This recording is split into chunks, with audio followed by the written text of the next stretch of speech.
नमस्कार दोस्तों, आज मैं आपको आषाढ़ मास की संकष्टी चतुर्थी की व्रत कथा सुनाने जा रही हूँ।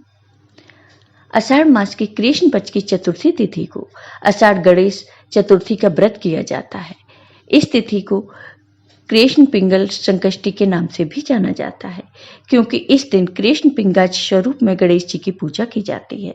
हर माह में 2 चतुर्थी होती हैं, लेकिन पूर्णिमा के बाद आने वाली चतुर्थी तिथि को संकष्टी चतुर्थी कहा जाता है।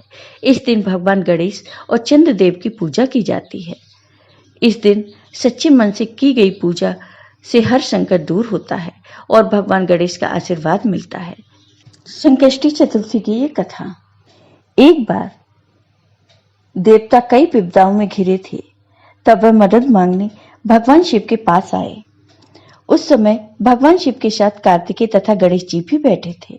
देवताओं की बात सुनकर भगवान शिव ने कार्तिकेय व गणेश जी से पूछा कि तुम में से कौन देवताओं के कष्टों का निवारण कर सकता है। तब कार्तिकेय व गणेश जी दोनों ने ही स्वयं को इस कार्य के लिए सक्षम बताया। इस पर भगवान शिव ने दोनों की परीक्षा लेते हुए कहा, तुम दोनों में से जो सबसे पहले पृथ्वी की परिक्रमा करके आएगा, वही देवताओं की मदद करने जाएगा। भगवान शिव के मुख से यह वचन सुनते ही कार्तिकेय अपने वाहन मोर पर बैठकर पृथ्वी की परिक्रमा के लिए निकल गए, परंतु गणेश जी सोच में पड़ गए कि वह चूहे के ऊपर चढ़कर सारी पृथ्वी की परिक्रमा करेंगे तो इस कार्य में उन्हें बहुत समय लग जाएगा। तभी उन्हें एक उपाय सूझा। गणेश भगवान अपने स्थान से उठे और अपने माता पिता की 7 बार परिक्रमा करके वापस बैठ गए। परिक्रमा करके लौटने पर कार्तिकेय स्वयं को विजेता बताने लगे। तब भगवान शिव जी ने श्री गणेश से पृथ्वी की परिक्रमा न करने का कारण पूछा। तब गणेश ने कहा, माता पिता के चरणों में ही समस्त लोक है। यह सुनकर भगवान शिव ने गणेश जी को देवताओं के संकट दूर करने की आज्ञा दी। इस प्रकार भगवान शिव ने गणेश जी को आशीर्वाद दिया कि चतुर्थी के दिन जो तुम्हारा पूजन करेगा और रात्रि में चंद्रमा को अर्घ्य देगा, उसके तीनों ताप यानी दैहिक ताप, दैविक ताप तथा भौतिक ताप दूर होंगे। इस व्रत को करने से व्रतधारी के सभी तरह के दुख दूर होंगे और उसे जीवन के भौतिक सुखों की प्राप्ति होगी। चारों तरफ से मनुष्य की सुख समृद्धि बढ़ेगी। पुत्र पौत्रादि धन ऐश्वर्य की कमी नहीं रहेगी। गणेश चतुर्थी की दूसरी कथा।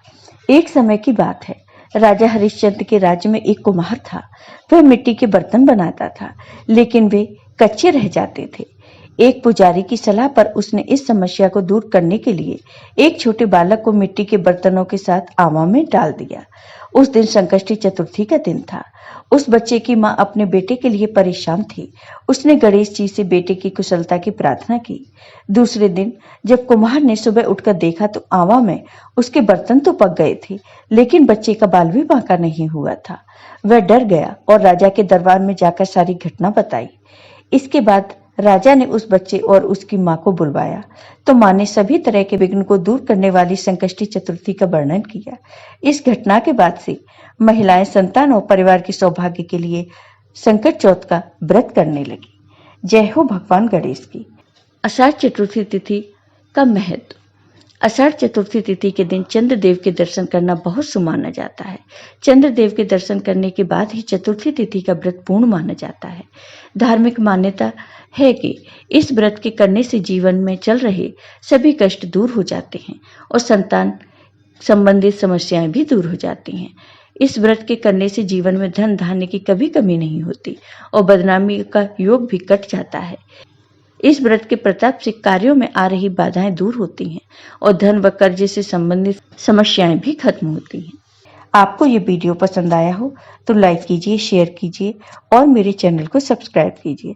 साथ ही बेल आइकॉन पर क्लिक जरूर कीजिए, जिससे हमारे वीडियो के नोटिफिकेशन आपको मिलते रहें। धन्यवाद दोस्तों।